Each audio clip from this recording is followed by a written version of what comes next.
Et bonjour les cancers, je reviens pour cette guidance pour les 2 prochaines semaines. Comme d'habitude, prends uniquement ce qui te parle et laisse le reste. Et si cette vidéo ne te parle pas, sache qu'il y a d'autres vidéos intemporelles sur la chaîne, d'autres podcasts qui pourront peut-être plus t'éclairer que celui que je m'apprête à faire aujourd'hui. Cela étant dit, on est parti. Je vais commencer par faire un petit peu un préambule, si tu veux, pour voir si ce tirage t'est destiné ou pas. Par rapport à l'état général dans lequel tu te trouves présentement et l'énergie vers laquelle tu vas, il y a une idée très claire ici de quitter quelque chose qui ne convient plus.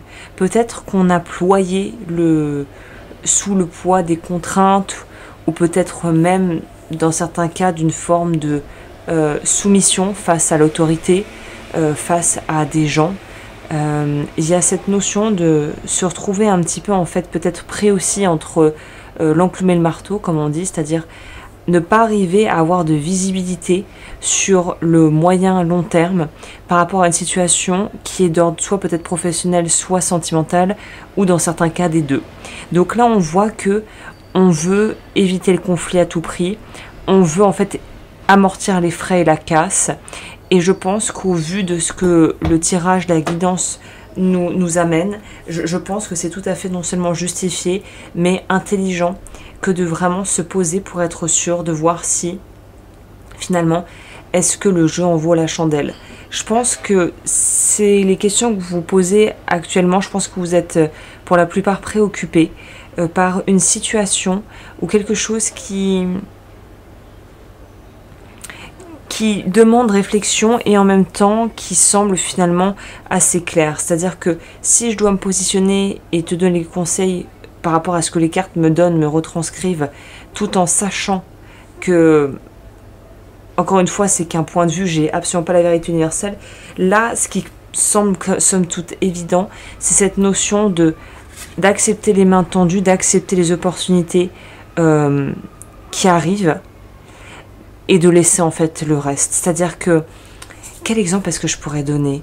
Je pense que c'est quelque chose que peut-être si tu es parent, s'il y a des parents parmi vous, je pense que vous serez encore plus à même de comprendre ce que je veux dire. Pour les personnes qui n'ont pas d'enfants ou qui n'en veulent pas, il faut imaginer en fait cette notion de lâcher prise. C'est-à-dire que quand, je sais pas, on a 2 enfants en bas âge qui font pas leur nuit, si on n'a pas lavé et récuré la salle de bain de fond en comble, en fait, il y a un moment où on lâche prise.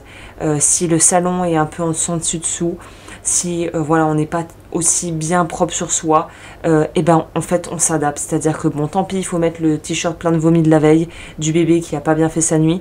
Bon bah voilà, en gros, alors attention, je dis pas de mettre au bébé les habits sales, souillés, mais soit en fait, c'est-à-dire que si tu as du dégueulis de bébé, d'un rototo qui est mal passé, que voilà, t'as transpiré et que t'as pas eu le temps de te changer et que t'as pas eu le temps de faire une machine de linge, en gros on te dit, il faut...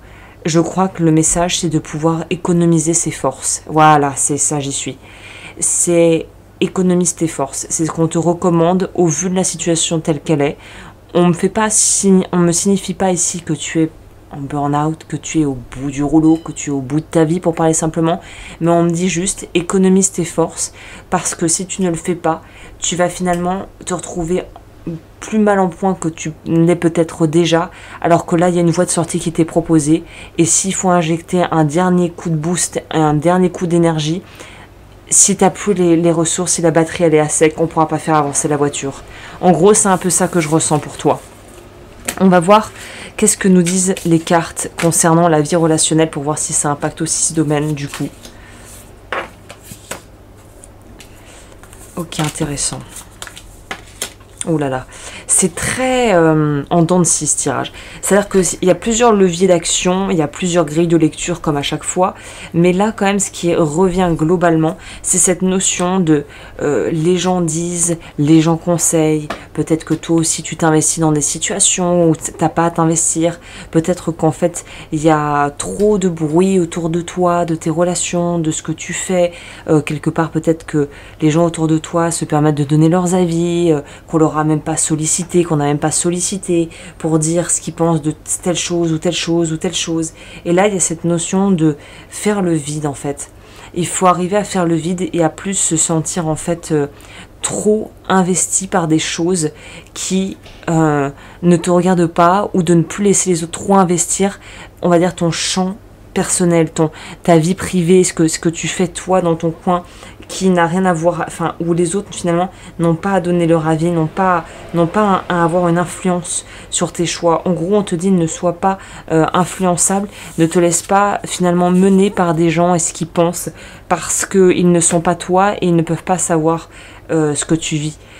Et qu'ils ne peuvent pas choisir pour toi ce qui est le mieux pour toi. On te dit vraiment de dépatouiller et de faire le tri entre le vrai du faux par rapport à ce que on pourrait te conseiller de faire, qui n'est pas forcément avisé en fait. Au niveau de la vie matérielle, on te dit de focaliser sur toi, tes besoins et de te faire plaisir et d'avancer. Ok, c'est un tirage qui est similaire. Je crois que c'est pas les scorpions. Attendez, j'ai mon petit carnet. Je crois que ça ressemble, peut-être pas dans la même position, mais j'ai des cartes similaires au tirage des sagittaires que j'ai fait récemment. Peut-être qu'il y a quelque chose qui va être en écho vis-à-vis de ça. Mais là, on te dit en gros, donne tout ce que tu as et fonce faire ce que tu as envie de faire.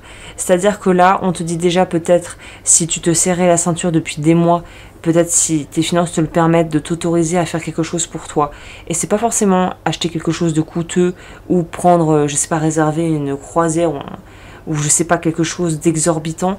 C'est juste de s'autoriser à pouvoir goûter et à pouvoir profiter de ce que l'on a durement acquis, de ce qu'on a pu gagner, si c'est de l'argent à proprement parler. Mais en tout cas, de se dire, j'ai peut-être bataillé pour avoir cet emploi du temps, quitte à devoir un peu en découdre avec mes supérieurs, avec mon manager, ou je sais pas, avec le chef du projet, pour pouvoir avoir plus de temps pour moi, bah plutôt que d'être là en fait à ruminer et à fulminer sur tout ce qui se passe pas bien dans l'entreprise, le temps libre que j'ai réussi à débloquer, mon emploi du temps aménagé, bah j'en profitais pour pouvoir vraiment faire des activités qui me changent les idées, qui me font me sentir bien.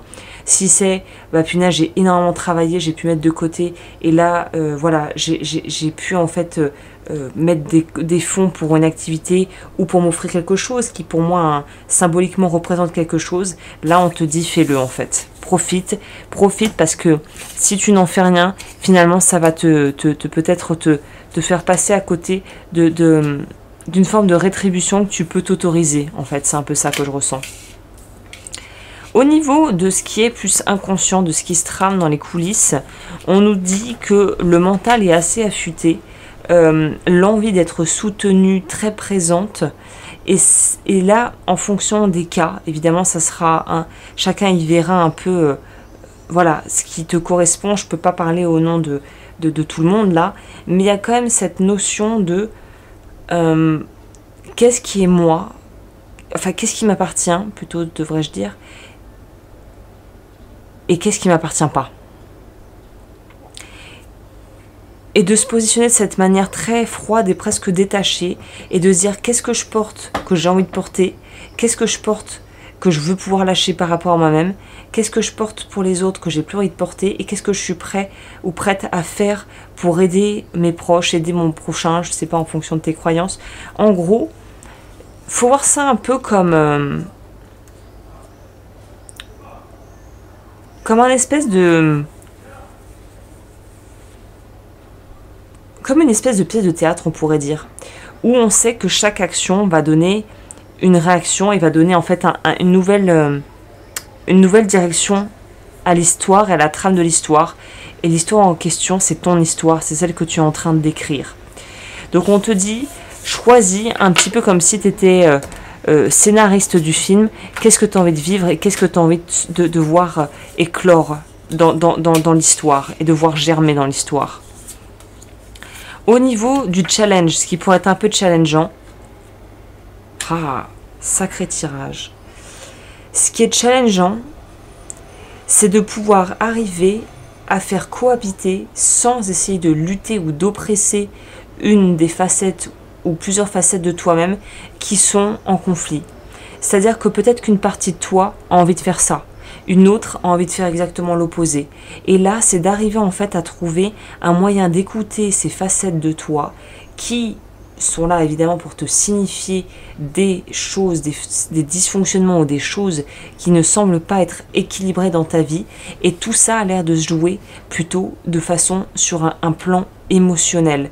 Donc en fait, quelque part, j'ai envie de dire que l'extérieur ou les actions externes et ce qui se passe en fait par rapport aux gens autour de toi semble être finalement bien plus secondaire que ce qui se trame à l'intérieur de ce que toi tu as besoin de gérer et de mettre au clair avec toi-même.